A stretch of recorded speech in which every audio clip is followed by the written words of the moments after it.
So thank you for coming, and a big thank you to Neve Shalom. I just want to take the moment to plug Neve Shalom's I-360 program. This is not part of it, but the Israel 360 program at Neve Shalom is just fantastic. They have all sorts of movies, cultural events, and different things going on, and I hope you'll go to their website and check out their calendar, because there's a lot of good programming there. I'm Eric Flam, co-chair of J Street Portland, and Nancy Becker is the other co-chair. Nancy, could you raise your hand? Oh, sorry. Just so people know who. Just a quick introduction. J Street is pro-Israel and pro-peace.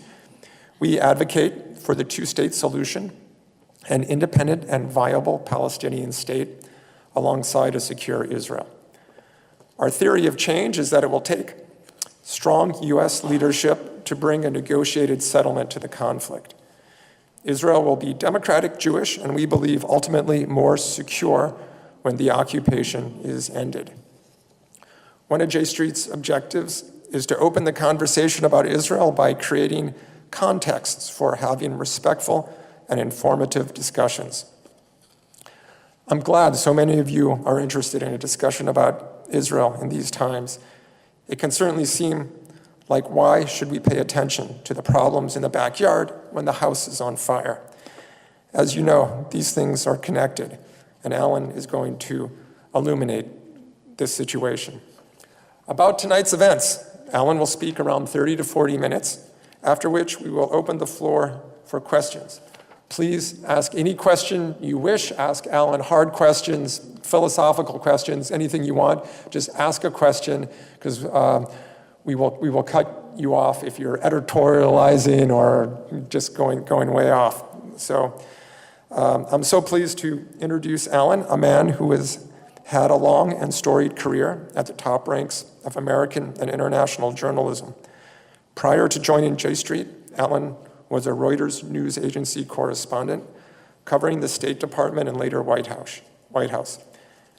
Alan traveled the world with secretaries of state and was on first-name terms with presidents and vice presidents.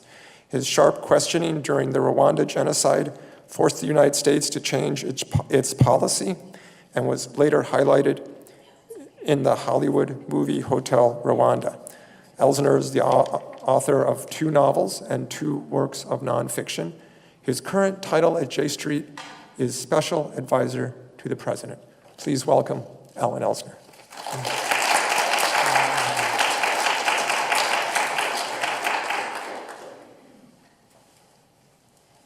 Thank you, Eric. Thank you for coming, everyone. There's actually a correction that needs to be made in that bio, which he took off the J Street website. And I've tried to correct it many times. When it says I was on first-name terms with presidents and vice presidents, what it really should mean is that they were on first-name terms with me. I didn't say, hey, W, how you doing? He once, he had this habit, George W. Bush, of giving reporters nicknames. And I had an Australian colleague.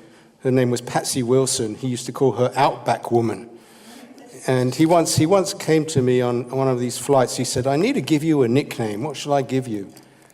And I said to him, he was then governor of Texas. He was not yet president. I said, you can call me Alan, or you can call me Mr. Elsner, and I'll call you governor. And if you should be elected, a little bubble over my head, God forbid, I'll call you Mr. President. So I was not on first-name terms with him. I want to start by saying how important it is that we all, and I have an advantage here. I'm the one who's speaking. You're the ones who are listening. But listening is really something very central to our tradition as Jews. And I'm here quoting Rabbi Jonathan Sacks, a fellow Englishman who and he writes this weekly Devar Torah, which I actually recommend everyone, you can get it delivered into your email. And it's really, they're not always as fascinating, but they're always interesting.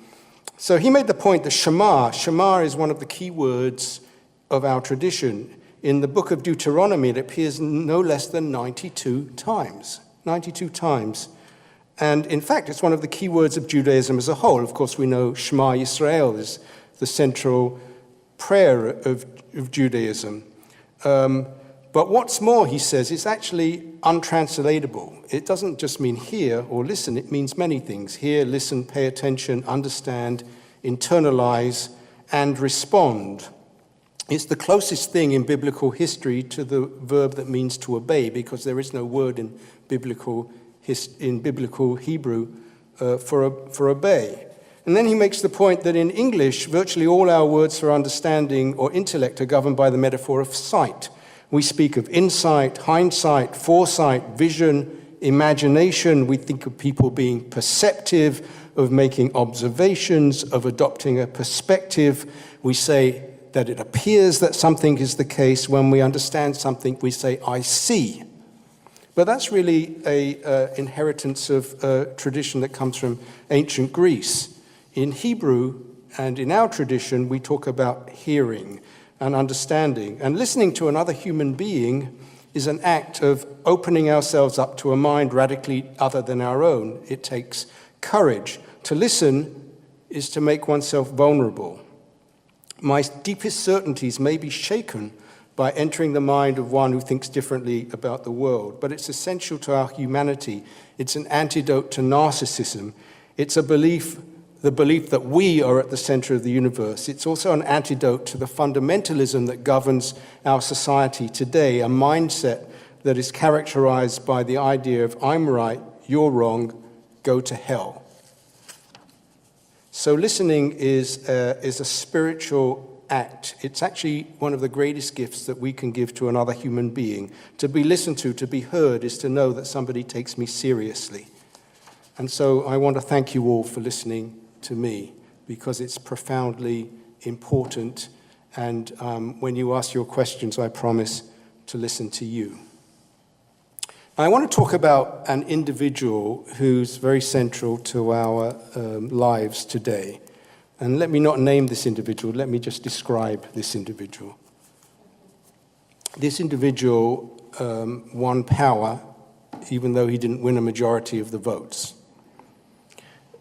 This individual is constantly talking about fake news and demonizing the media.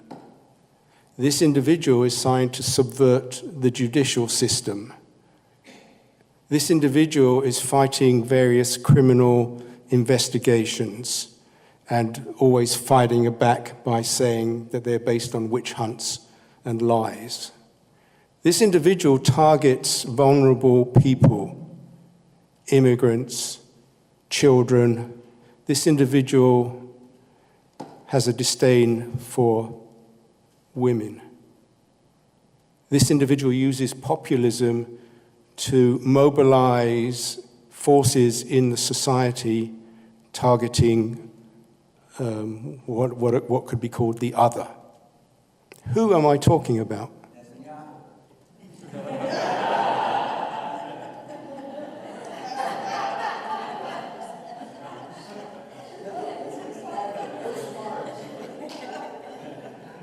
Who am I talking about? It could be any number of people. I mean, you know, not everything applies to everyone, but it could be the new contender for the presidency in Brazil. It could be the leader of the Philippines, Duterte. It could be the leader of Hungary, Viktor Orban. It could be the president of the United States, Donald Trump. It could be the Prime Minister of Israel, Benjamin Netanyahu. I'm using this metaphor because what we're seeing in the world today is happening not just in our country, not just in Israel, but in many countries. And it's no accident if you look, if we take the case of Israel, look at some of the honored visitors that have come to Israel and been received for state visits in the last 6 months. And you will see that Viktor Orban, the Prime Minister of Hungary, a man who trades in anti-Semitism, who won the last election by demonizing George Soros, who was a Hungarian Jew and Holocaust survivor. He came to Israel, was received with full state honors, and they took him to Yad Vashem for a tour. And he probably wrote in the guest book, "Never again." When he was in the midst of his campaign, his anti-Semitic election campaign, the heads of the Hungarian Jewish community, which is quite a sizable community, the largest in Eastern Europe, I think it's about 80,000, begged the Israeli ambassador to issue a statement condemning this anti-Semitic campaign that he had launched, and the Israeli ambassador complied. But Netanyahu, one day later, forced the ambassador to withdraw his statement of condemnation against the anti-Semitism. Another visitor to Israel in the last year was the president of Austria, who heads a coalition with a absolutely fundamentally anti-Semitic neo-Nazi party. They took him to Yad Vashem too. Just a month ago, President Duterte, who has been honored and welcomed at the White House, and who has presided over the extrajudicial murder of anywhere between 5,000 and 12,000 people on claims that they're involved in the drug trade, which may or may not be true, and we know that those extrajudicial killings have been used to settle private scores and to expand criminal empires. He was welcomed to Israel. He went to Yad Vashem too. So we have a band of, I would call them a band of brothers, because they're all men, around the world who are trading in these absolutely anti-democratic, horrible tropes, images, campaigns. We have a government, our elected officials, who on our behalf ripped infants from their parents crossing the border and incarcerated them, not bothering to monitor where their parents were, without proper health care, without access to legal aid, without any kind of education services, without hot food, without a bed, without air conditioning, without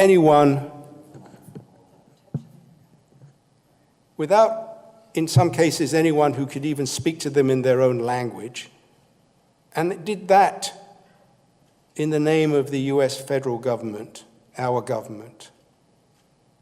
So the question is, what can we do to stop this spread of anti-democratic forces around the world, which is engulfing our country, Israel, and other countries? And my contention is this, that if you strike a blow against one of them, you strike a blow against all of them.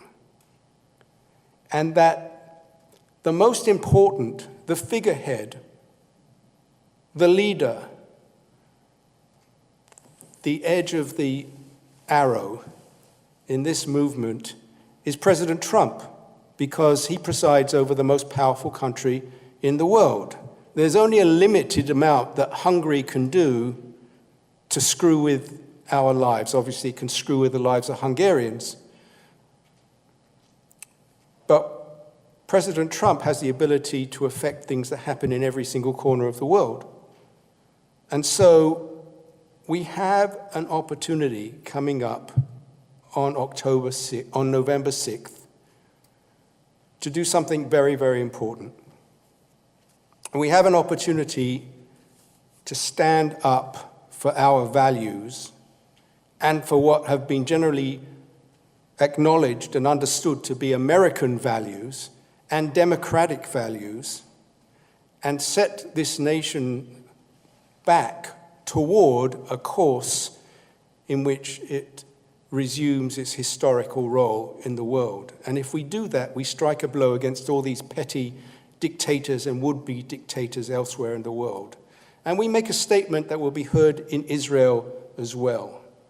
The advent of Trump has given Netanyahu immense political cover. Things that he didn't hesitate to do before, he now does. We don't live in Israel. We don't vote in Israel. We can't tell Israelis what to do. But we can send a message through our own electoral system that will be heard in Israel as well.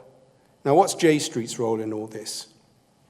We have endorsed about 184 candidates in the upcoming election, both in the House and in the Senate. We have raised over $4 million, which is a record for J Street in any electoral cycle.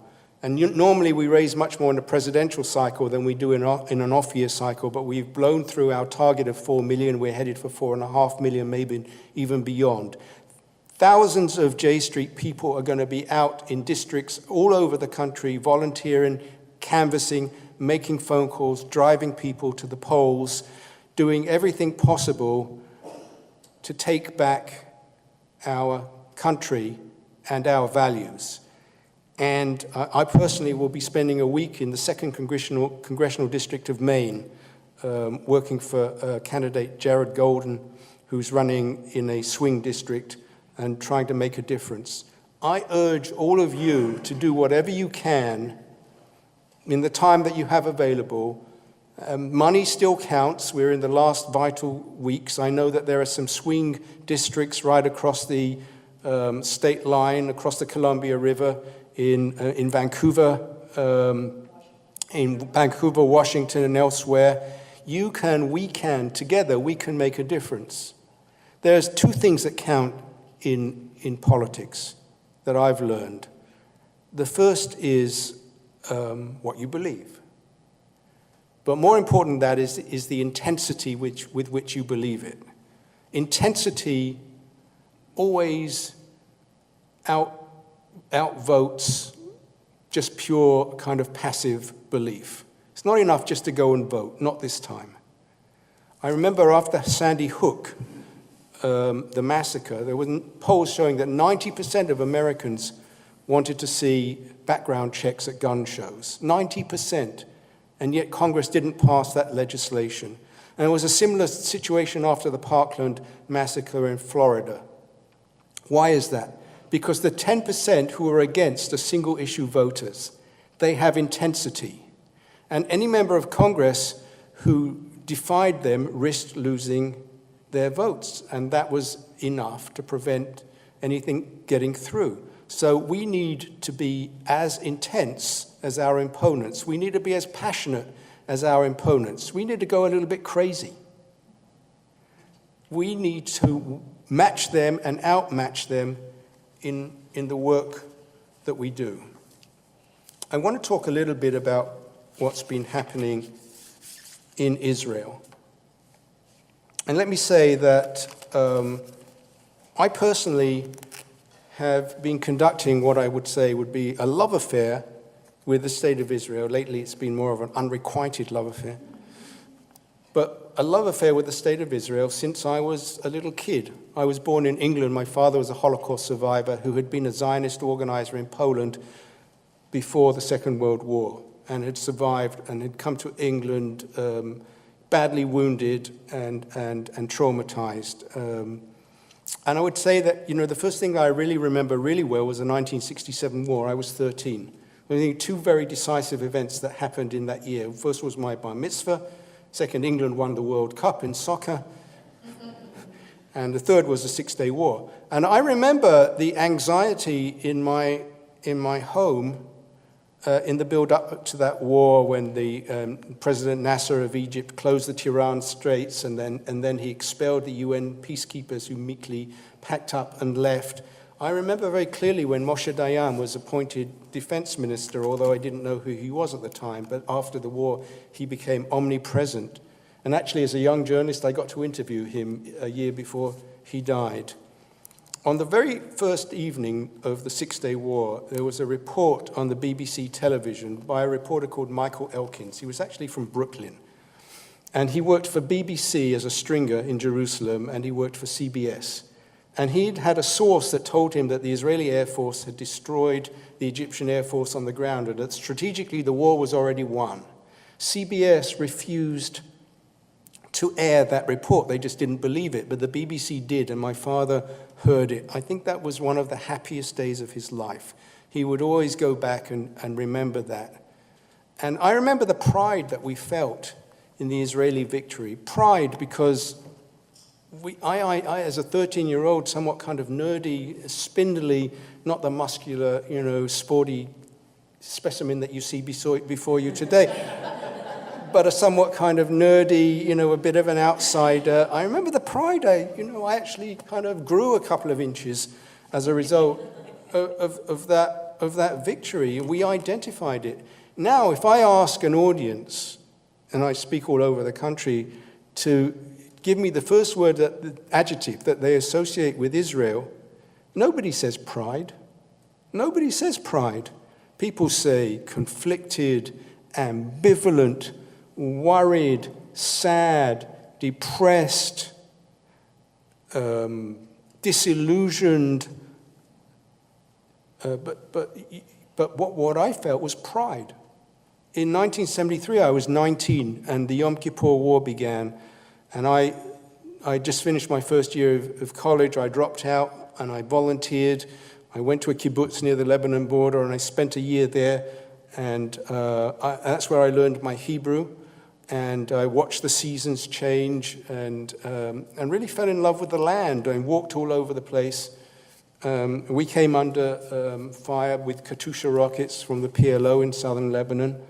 But that was a decisive year for me in many ways. I had the first serious relationship of my love affair of my life. And in 1977, I made Aliyah, and I met my wife in Israel. My sons were born in Hadassah Hospital on Mount Scopus. I was married, obviously. I was married in Israel by an Orthodox rabbi who put us through several different hoops, but we won't go into that. I served a year in the IDF. In November 1981, I was, which was about 4 months after my marriage. After we were married, I was drafted. I did my basic training in the infantry in the West Bank. I actually guarded the settlement, Beit El, which our current ambassador to Israel, David Friedman, was the head of something called American Friends of Beit El. I guarded that with an M16 in winter at night, and David Friedman said that J Street was worse than Capo's. Thank you very much, David. Thank you. I served in the 1982 invasion of Lebanon. I was very fortunate, actually, not to be at Sabra and Shatila when that massacre happened, because I got leave. It was Erev Rosh Hashanah, and because I was married, I was allowed to go home. And a guy called Arad Nir, who now works as the political correspondent for Channel 2 television, who's remained a kind of brother to me, and we're very, very close, he was sent to replace me, and he had to testify before the Commission of Inquiry into Sabra and Shatila massacres that were carried out by the Maronite Christians in East Beirut, an area that was under the control of the IDF. My love affair continued even after I left Israel. As a reporter, I got to interview many of the founding fathers of Israel. I interviewed Menachem Begin. I covered Menachem Begin at the Sadat funeral, where my job was to walk behind Menachem Begin and make sure that nobody took a shot at him, or if they did, to report it. Nobody did. It was actually an interesting event. It happened on a Shabbat, and it was a very, very hot day. And Menachem Begin wasn't a very healthy man, but he insisted on walking because it was Shabbat. He walked the whole thing in a heavy suit. Afterwards, I asked his spokesman, how did he do it? And his spokesman said, well, he's taking a special drug. And I thought, wow, here's a scoop. I said, what's the drug? He said, it's vitamin P. The P stands for power.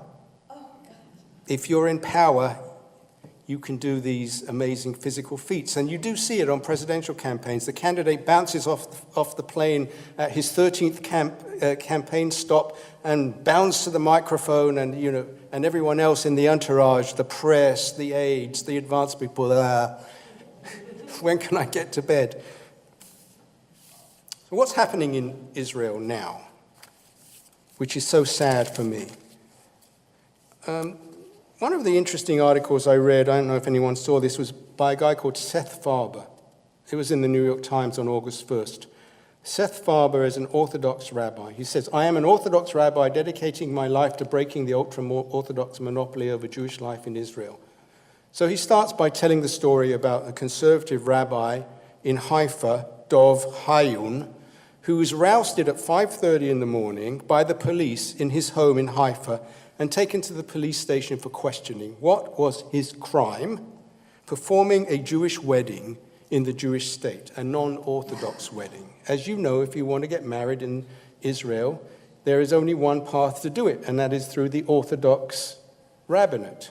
This guy committed the crime of performing a conservative rabbi. And technically, that makes him a criminal under Section 7 of Israel's Marriage and Divorce Ordinance. Any marriage or divorce that isn't registered with the Orthodox rabbinate is illegal. Potential punishment, 2 years in prison. Has never been enforced, of course, but now all of a sudden, the climate has changed.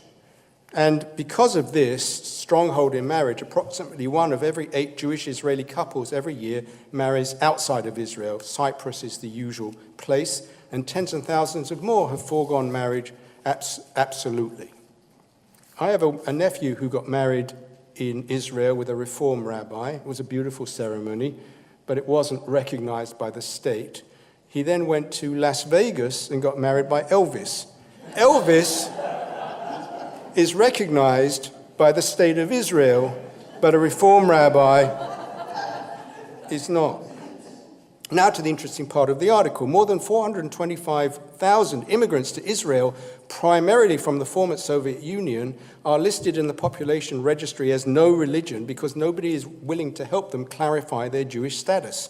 And they can't get married in Israel because the rabbinate won't perform a marriage. At present, says this rabbi, Seth Farber, I am representing 27 people whose Jewishness has been revoked by the government. In each case, families were in Israel for more than 2 decades, and some of them actually had been married by the rabbinate. They were summoned to, quote, un-Jew themselves. I'm not making this up. Because a new immigrant relative of theirs was unable to present to the rabbinate adequate certification of Jewishness, which created a domino effect. Unbelievably, Israel's 2 chief rabbis both wrote letters last year supporting a book that promotes DNA testing to prove Jewishness.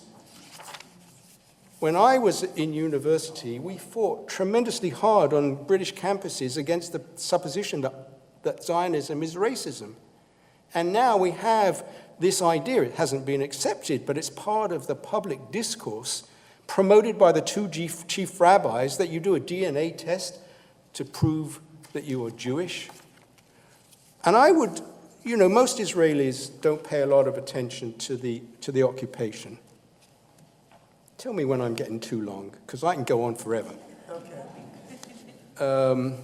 But the occupation is kind of seeping into Israel. For instance, police data shows that the number of arrests in Israel went from 38,000 in 1998 to 62,000 in 2015. One reason is that police are using arrest and detention as a deterrent.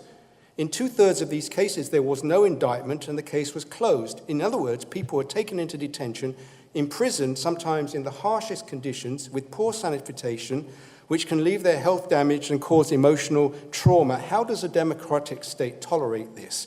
The answer is 50 years of pervasive occupation, the nature of Shin Bet interrogations, and total regard for people's freedom and basic civil rights. And all this has now made its way across the border into Israel. Ehud Barak, writing in I understand he's coming here next week, writing in the New York Times in December 2017, It's increasingly clear where Netanyahu and his government are headed: creeping annexation of the West Bank, aimed at precluding any permanent separation from the Palestinians. The one-state solution that the government is leading Israel toward is no solution at all. It will inevitably turn Israel into a state that is either not Jewish or not democratic, and possibly not either one, mired in permanent violence. So that's where we are. That's where we are. And if you ask me how I feel about it, I feel inexpressibly sad, but I'm not ready to quit. People sometimes ask me, why shouldn't I walk away from Israel? The answer is this: do you care that you are part of the Jewish people? I assume that those of us who are Jewish, not all of us are Jewish, but those of us who are Jewish do care that we're part of the Jewish people. We understand that we are the last link in a chain that stretches back thousands of years. We understand that we are the inheritors of a proud tradition that gave so much of so great value to the world. We understand that we stand for certain moral and ethical values. We would like ourselves not to be the final link in that chain. What is the Jewish people now? Jewish people is about 14 million people. And incidentally, in 1938, before the Second World War, we were about 18 million of people. 18 million people out of a world population then of about 3 billion. 14 million people now out of a world population that is over 7 billion. An infinitesimal, tiny proportion, an endangered species. Of those 14 million people, just over half live in Israel. And another 35-40%, or maybe over another 6 million live here, leaving 1 million spread around the rest of the world: Britain, France, Hungary, Argentina, South Africa, whatever, Australia. The Jewish people now is basically two blocks: Israel and the United States. And so if you care about the Jewish people, you have to care about what happens to Israel, because I think the fate of the Jewish people ultimately is going to be governed by what happens to them and what happens to us. And we can't afford to be two people. We have to be one. And in order to be one, we have to talk and we have to listen. And it's not a question of us telling them what to do or them telling us what to do. We don't tell them what to do, and they shouldn't be telling us what to do. But we need to have that dialogue. Before we can have that dialogue, we have to have a different dialogue. We have to have a dialogue amongst ourselves, which we're failing to do.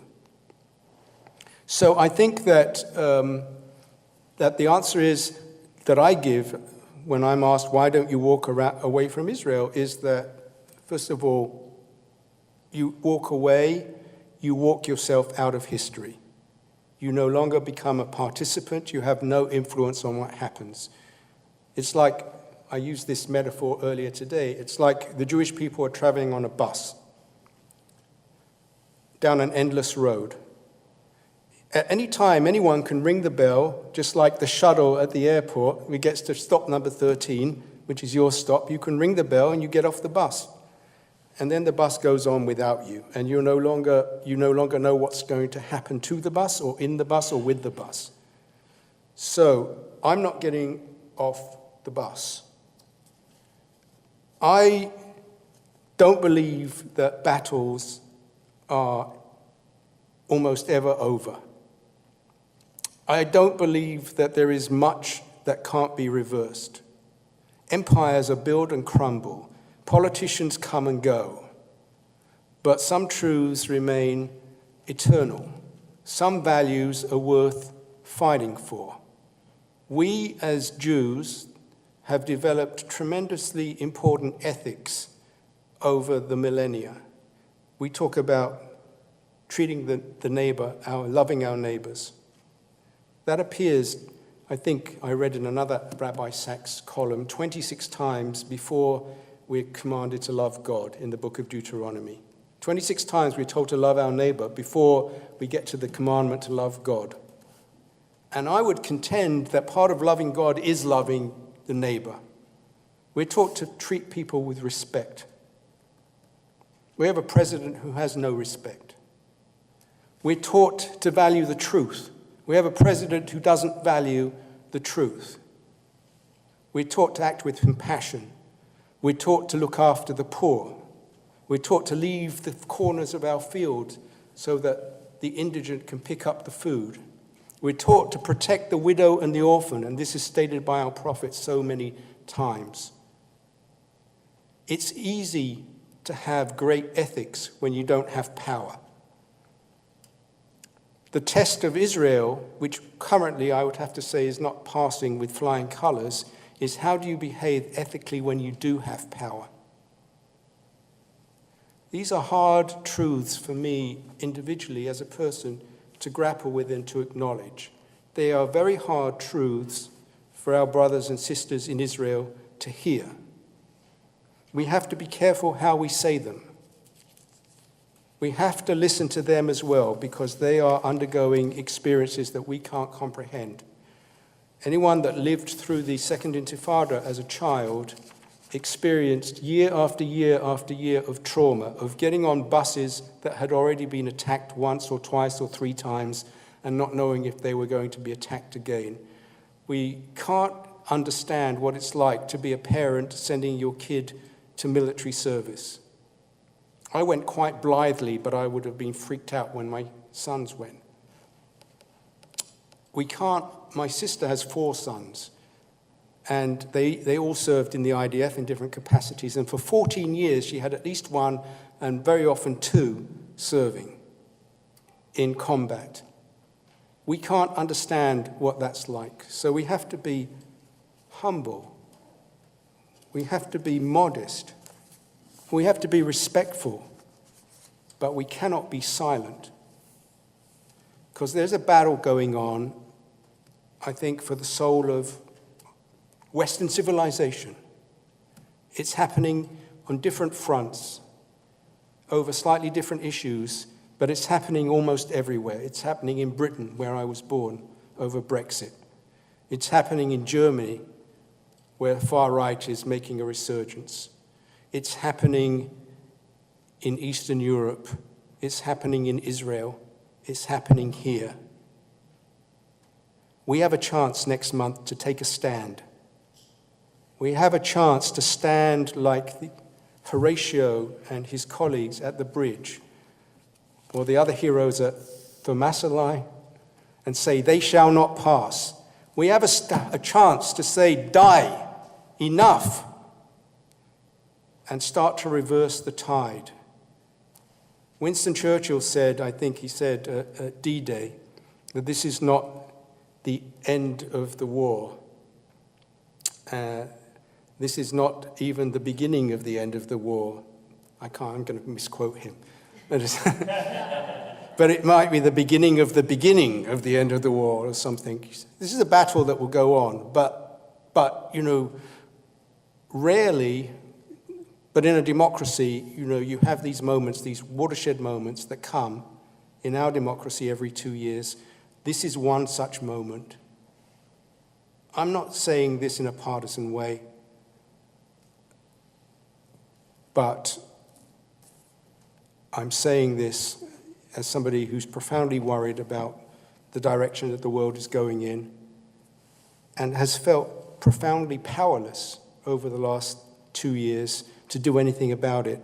So, November 6th, you have a chance. We have a chance. Let's take it. Let's do it.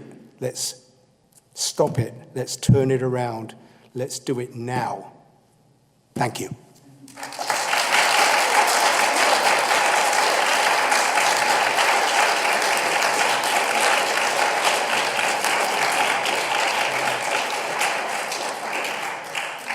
Thank you. We will now be taking questions. If you have a question, please raise your hand, and Ed will come to you with the microphone. Ed, I think. And a brief reminder, questions are brief, and they don't begin with a history lesson or anything like that. Thanks. Hi. This is not an editorial, it's a question.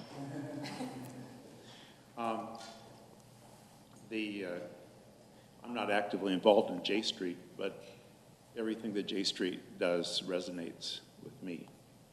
But I've looked at J Street as something relating to Israel issues, not to our domestic issues.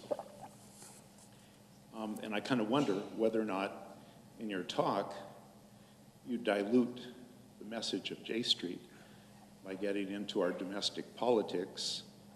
And I was concerned at the beginning of your talk as you outlined a litany of anti-Semitic dictators around the world, and then you urged everybody, we must take a stand against the tip of the spear, the razor's edge of the spear, against those anti-Semitic dictators by taking a stand against President Trump, who I didn't vote for him, I didn't vote for Hillary, but I've not seen him as being anti-Semitic.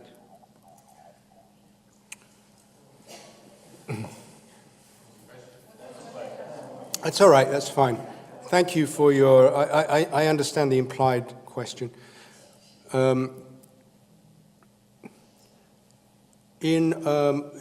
Just over a year ago, an incident took place in Charlottesville, Virginia, which is a couple of hours away from where I live. Several hundred masked individuals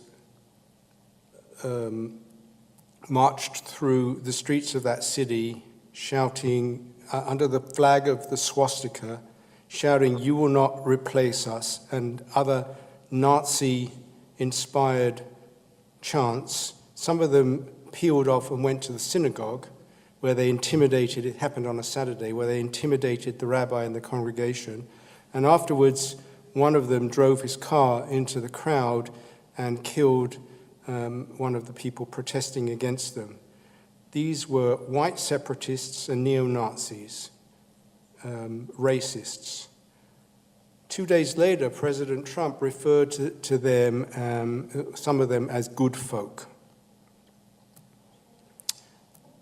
President Trump has been influenced by people like Steve Bannon, Sebastian Gorka, who both of whom have since resigned under pressure from the White House, but continue to wield influence and have channels to Trump. Steve Bannon ran a far-right news site, Breitbart News, and has been meddling in the affairs of the Eastern European countries and has an agenda of trying to break up the EU. Gorka had clear ties with neo-Nazi groups in Hungary. These were advisors to the president. I don't know if Trump is anti-Semitic or not, but I think he has clear authoritarian tendencies. I don't think he respects democracy. I don't think he plays by the rules of democracy.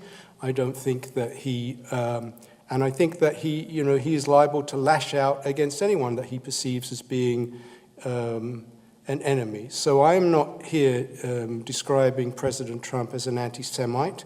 I'm here, though, describing him as somebody who peddles in racist tropes, who makes excuses for anti-Semites, who listens to anti-Semites, and who has an anti-democratic, populist agenda which has targeted Muslims, targeted immigrants and immigration, legal and illegal, has cut back on our tradition of asylum. You have a right to cross the border when you are fleeing persecution, and you have the right to seek asylum.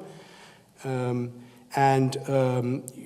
understand that immigration, legal immigration, has been cut from about 200,000 to about 38,000 a year under President Trump. So I would say that his general disdain for democracy, his attempts to undermine the Mueller investigation, his constant attacks on the press, which in the end I think are going to cause deaths of journalists, and he's whipping up fever at his rallies.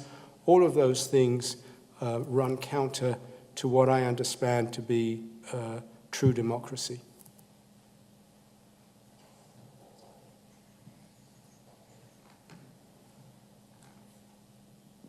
Thanks, Alan, for a really inspiring talk. I wonder if you could kind of run through some of the basic J Street tenets, like what we stand for and what our modus operandi is for, how we organize, what our goals are in terms of U.S. Congress? I'm guessing that maybe some folks in the audience don't have fair enough. quite a handle on it.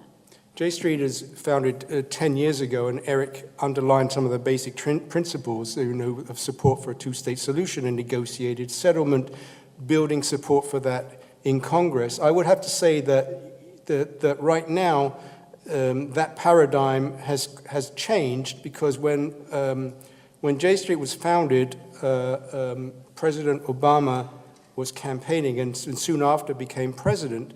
And Ehud Olmert was the Prime Minister of Israel. Now we're dealing with a new reality. I think what we're dealing with now in terms of the two-state solution is really keeping the idea of the two-state solution alive and viable, because we have to recognize that it's simply not going to happen as long as Trump is our president, as long as Netanyahu and Abbas remain in control of Israel and the Palestinian Authority. None of them have the political will or the political desire to make the tough choices that would be necessary to get to a two-state solution. But nevertheless, it's really important to keep the idea viable, because these leaders are not going to be there forever. And we have to believe that one day leaders will emerge who are willing to make it happen. Why are we so firm about the two-state solution? It's simply because nobody has come up with a different solution. There is no other solution. You have two people sharing a block of land. If you look at British mandatory Palestine, which is the area basically, roughly speaking, of today's Israel plus the West Bank, under a two-state solution that was based on the 67 borders with land swaps, something like 78% of that territory would be Israel and 22% would be Palestine. And that seems to be a pretty good deal in terms of dividing the land. Now, if you don't have a two-state solution, that I would say are two models for different solutions, what you might call the one-state, or three models of one-state solutions. Model number one is the Hamas model. They destroy Israel and throw the Jews into the sea. We know that that's not going to happen.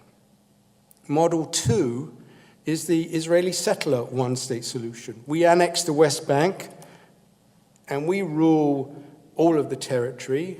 Those Palestinians who are on our side of the Green Line continue to have voting rights, but those on the other side of the Green Line don't have those voting rights. They don't have any rights, basic democratic rights. And that's what we might call the apartheid model. The third model is the left-wing one-state solution, which is everyone lives together in peace and harmony in a democratic state. The problem with that is it's a fantasy. If the Scots and the British don't want to live together, if the people of Belgium, whether they speak Flemish or French, are finding it difficult to live together, if the Slovaks and the Czechs can't live together, then I can assure you that the Palestinians and the Israelis are not going to live together in that kind of cloud cuckoo land. Ben-Gurion once said, if the lion lies down with the lamb, I want to be the lion. But I think that kind of solution basically turns Israel into Syria. And none of those solutions end the conflict. Only the two-state solution actually has the ability and the power to end the conflict. And it is based on a basic principle of some kind of justice, where both people get to do what they want to do, which is to express their self-determination. So there used to be a bipartisan consensus in this country about a two-state solution. I would say that no longer holds. You hear more and more people on the Republican side who don't believe in it. The evangelical Christian community doesn't believe in it. They would like Israel to annex the West Bank and rule it.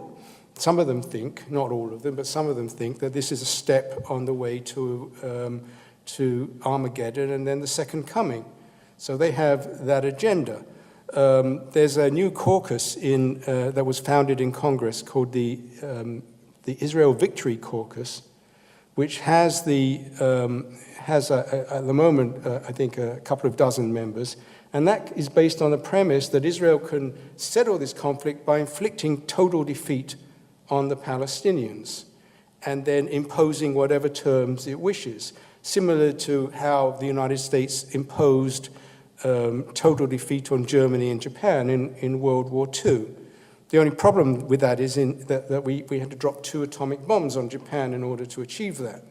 So, I don't see the Palestinians and Kushner and Trump between them are definitely, trying to force the Palestinians to make compromises by cutting aid to UNRWA by $400 million. The aid is used to provide health care, education, jobs, sanitation. If the idea is that you crush the Palestinian spirit to the point where they give up their ideas and their demands and just take whatever Israel gives them, I think that's an illusion. I don't think it's going to happen.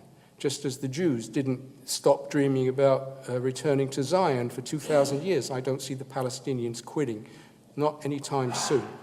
So what we are doing is we are keeping the flame of the two-state solution alive, and we are embedding it in the Democratic Party so that our endorsees, who are going to be 60% of the Democratic delegation to the House of Representatives, are all committed to a two-state solution. What we are doing is giving people a way to remain pro-Israel, giving people a way to remain pro-Israel that does not violate their and our basic beliefs and ethics, giving people a way to stay engaged, and our young people. One of the most important things that J Street has is J Street U, our student branch, which is organized on scores of campuses as the fastest growing pro-Israel movement on campus. And what that does is gives our students a home where they can be pro-Israel without also having to be pro-occupation, without also having to be pro-Netanyahu.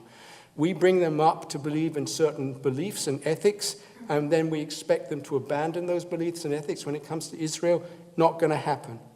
Not going to happen. So I've talked about our work in Congress, and I've talked about our work on campus.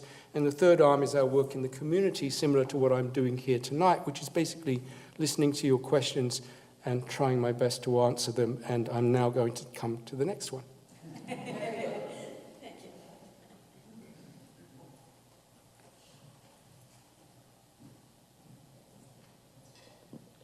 I just first want to commend you and J Street for holding up this ideal, and which I value. Given the extent of the expansion of the settlements and the piecemeal carving of the Palestinian territories, how realistic? What would it take? A lot of work was done by the Kerry Initiative, the abortive or ill-fated Kerry Peace Initiative, which actually never had a chance. But the fact is that 75% of the settlers live close to the main population centers of Israel. They live close to Jerusalem, in places like Ma'ale or Adumim, if anyone's familiar with that. And they live close to the central block, Kfar Saba, Petach Tikva, Tel Aviv. And so with minimal amounts of land swaps, if Israel took 4% of the land of the West Bank where those settlements are located and gave the Palestinians equivalent compensation in the north or the south of the West Bank in more agriculture areas which are sparsely populated, you could absorb 75% of the settlers into a future state of Israel, which would mean that only 25% would be outside of those borders. So nothing has yet happened that makes the two-state solution impossible to achieve. Of course, it gets difficult. It gets more and more difficult with every year that you delay. But we haven't passed, in my view, the point of no return. And incidentally, there is a precedent for land swaps. Most people don't know this. But in 1949, under the armistice, Israel did a land swap with Jordan. They gave up land in the Hebron Hills that they were occupying, which they thought they couldn't, was military untenable, and in compensation they got land in the Central Valley near the town of Afula. So there has been a land swap before, and there could be again. Thank you. This is been incredibly interesting. My question is around the British-Israeli relationship in comparison to the US-Israeli relationship. And we know right now in Britain there's major issues with the leader of the Labour Party, Jeremy Corbyn. His solution is the Hamas solution. He's a big supporter of Hamas, and quite honestly, I believe that that's what his solution is. He's obviously left-wing. How do we know that trying to get this, the J Street model out to the Democrats in the US is going to be better or is going to improve the US-Israeli relationship beyond what it is right now with Trump in power, knowing that the left wing in Britain right now is a disaster for Israel? Interesting question. I haven't had that one before, so that's good.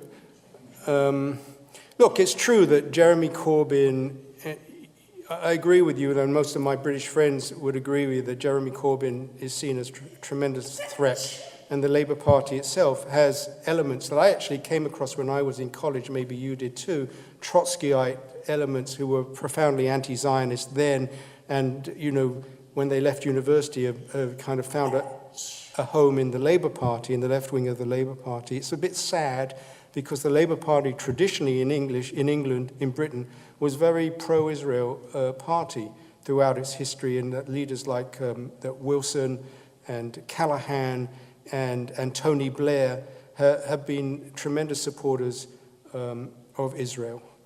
I don't think there's any comparison or similarity between the Democratic Party of the United States and the Labour Party of England. I think they come from completely different political traditions.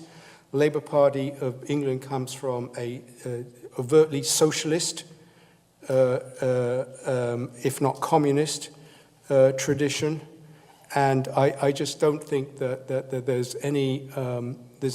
there's any parallel to be drawn. But I would say this: if we don't give Democrats and progressives a reason to support Israel that doesn't violate their basic beliefs in democracy, in human rights, and in the way people should be treated, they will drift away.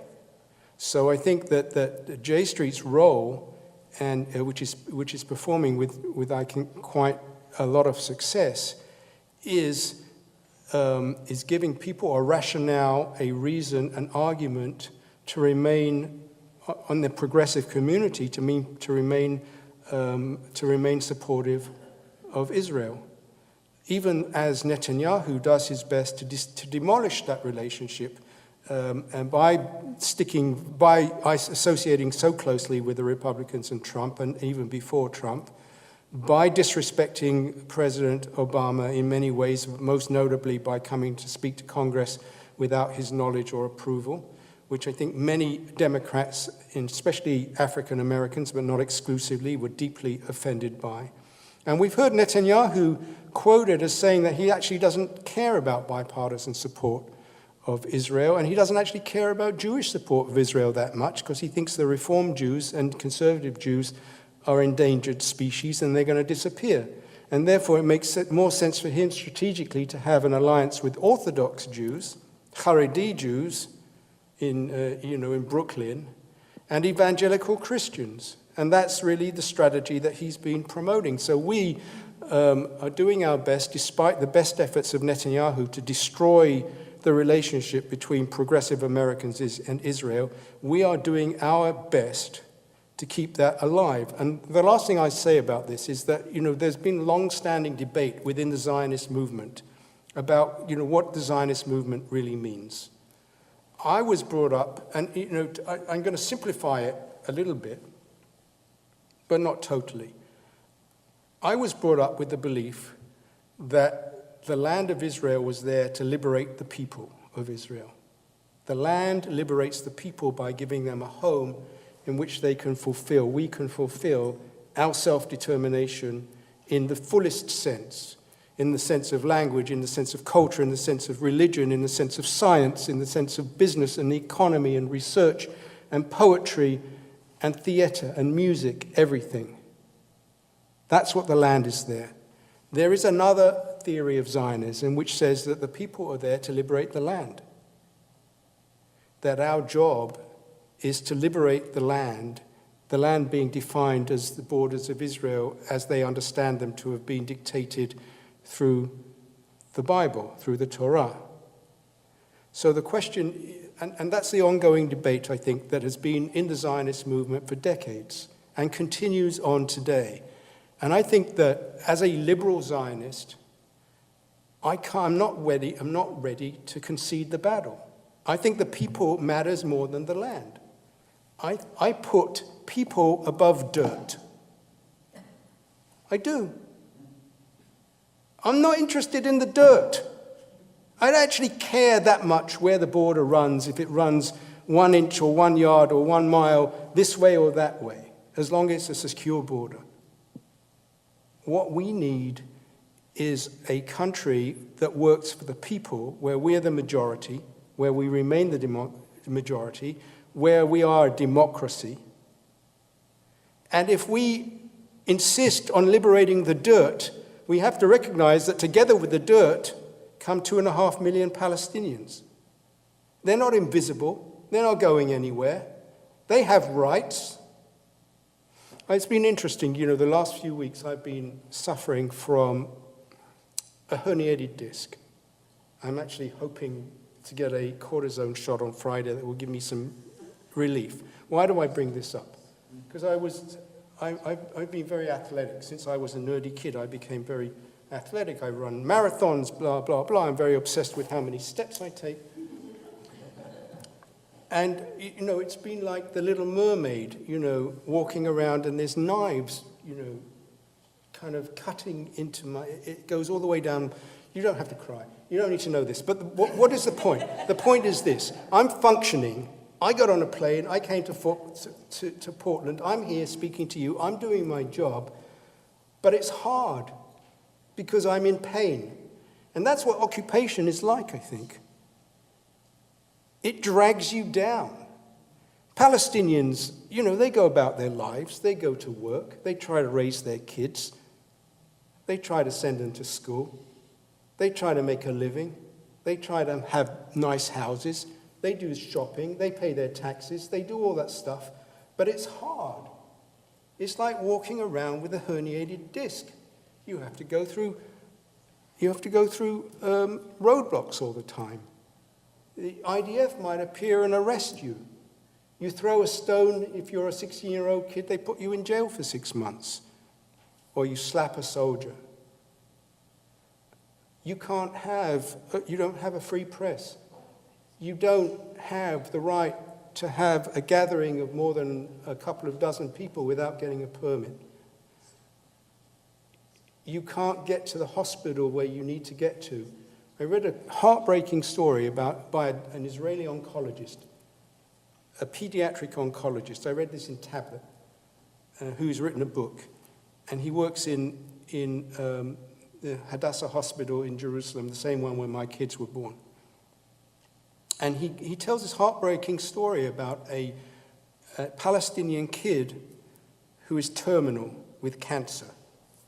And they're treating this kid with pain drugs in the hospital. He's only allowed to have one parent with him. He's not allowed to have both parents. The Israelis will not give a permit for both parents with him. So the parent decided to take him back to his village so he could die surrounded by his extended family. But the doctor can't get to the village without a permit, and they won't give him a permit. So when he goes back to the village, he has a family, but he doesn't have the pain-relieving drugs that could make his end peaceful.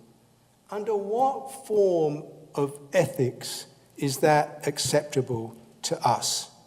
Under what form? So I'm personally offended. I want to put it in perspective. What's happening in the territories is not the greatest war crime in the world. What's happening in Syria is 1 million times worse. 7 million people displaced. The use of barrel bombs and poison gas, the brutality, the disappearances, the arrests without trial, the summary executions, 1,000,000 times worse. What's happening in Yemen, 1,000,000 times worse, with our complicity, by the way, as Americans. Bombing civilians, stopping ports, a country that is on the verge of a major humanitarian disaster with our complicity as Americans. So let's be real here. What Israel does in the territories is not the worst thing in the world. But this is the difference. When my neighbor's kid misbehaves, let's say he throws a baseball through the window on the street, it's a problem for all the neighbors. But when my kid misbehaves, it's a problem directly for me, my responsibility. The word responsibility in Hebrew, by the way, this is interesting, I think. To me, it's interesting. I don't know about you. Word for responsibility is achrayut. And the root of the word is acher, which means other. So the word responsibility is connected to the other. We are responsible in the way we act toward the other being, in the United States, the helpless, targeted, helpless, powerless immigrants and their children. The other, in the case of Israel, being the Palestinians. That's what responsibility means. I'm going to take two more. Let's say 1, 2. Thank you very much. So what you're saying resonates with me as a Jew, that it's hard for me to think of Jews. I'm proud to be a Jew. I love our ethics. I feel that's what I identify with mostly. And you're describing people who live in Israel who are Jews who are capable of what you're talking about, turning a blind eye, somehow making peace with it. And I'm curious, the Trumpians and the Trumpsters, I don't try to understand them.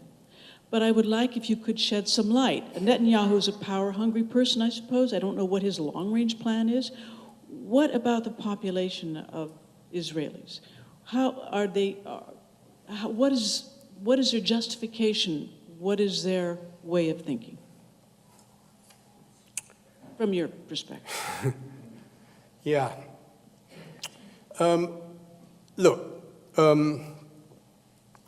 Israelis have lived through a lot of trauma. I described what it was like to live through the Intifada. If you were in 2006 at the height of the Intifada 6 years old, in 2006 you are now 19 years old, serving in the army. You can vote. And I think that what's happened over the last generation, it's interesting. When I was in Israel in the 1980s, hundreds of thousands of Palestinians came to Israel from Gaza and the West Bank to work every day. They worked in construction, they worked in municipal services, and many of them learned Hebrew. I knew people who went to Gaza for dental care because it was cheaper. That's a kind of level of trust in a Palestinian. You open your mouth and let them put a drill in it. There's a kind of high level of trust involved there. I knew lots of Israelis who took their cars to garages on the West Bank to get them serviced. But now, since the second Intifada, since the first Intifada actually, that contact has been cut off. There are no Palestinians don't know Hebrew anymore. The ones who know Hebrew are the ones who've been in prison. They know Hebrew.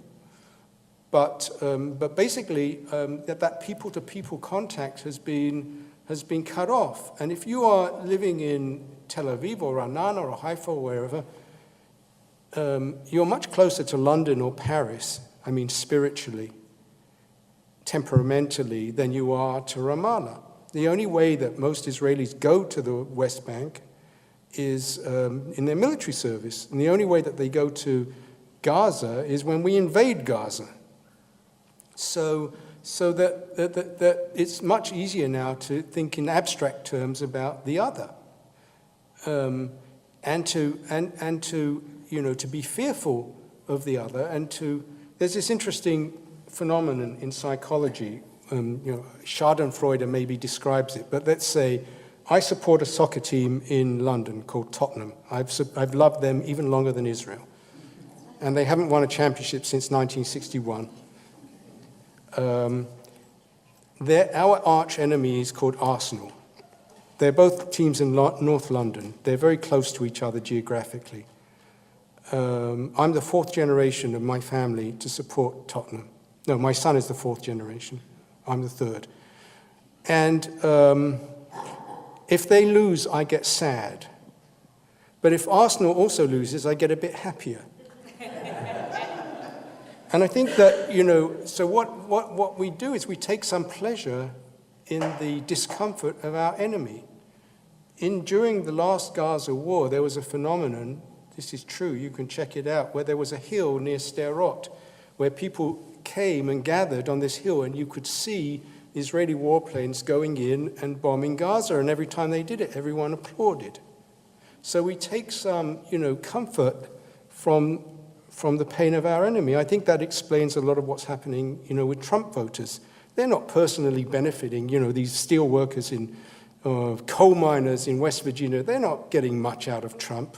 Their lives haven't, gotten better. But they know that it drives people on the East and West Coast crazy. And they love that. They take comfort in the fact that we are angry and worried and depressed. So, that's a psychological phenomenon that's happening, the depersonalization of the other. Last question.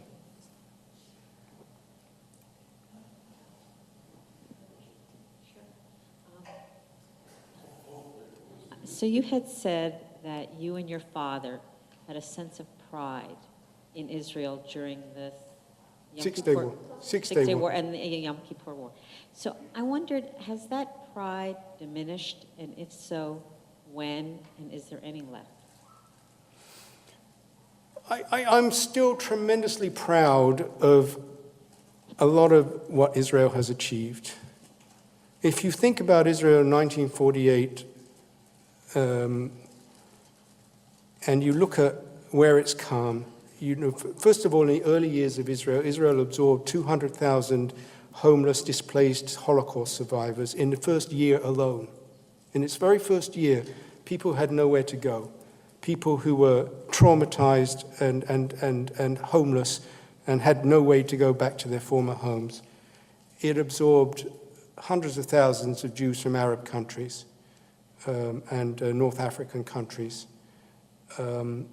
Israel has achieved tremendous amounts in their technology, drip irrigation, and all the various things of water resalination and desalination. And, when I was in Israel, my father actually was obsessed. He would check the level of the Kinneret every day. It's called Hamiflas, the level, because the Kinneret, the Sea of Galilee, he was very worried that they were pumping too much water, there wasn't enough rain. And he was tremendously worried about that. The Sea of Galilee has definitely receded, but the fact is that Israel is self-sufficient in water. In Tel Aviv, recycles 90% of its water is recycled. It's astounding. Israel has achieved amazing things in agriculture, in pharmaceuticals, in high tech. One of my nephews started a company which analyzes industrial machinery and decides which parts can be replaced or duplicated using 3D printers, and which 3D printers is the best to do the job, and what material the 3D printer should use. And he set up this company with one other guy. He's 31 years old, and he's already on his way. It's astounding.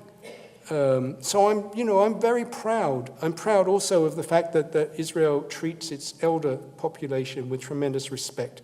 And I'm grateful that my parents were able to live in their home with a 24/7 help woman, an amazing woman from the Philippines who doesn't like Duterte.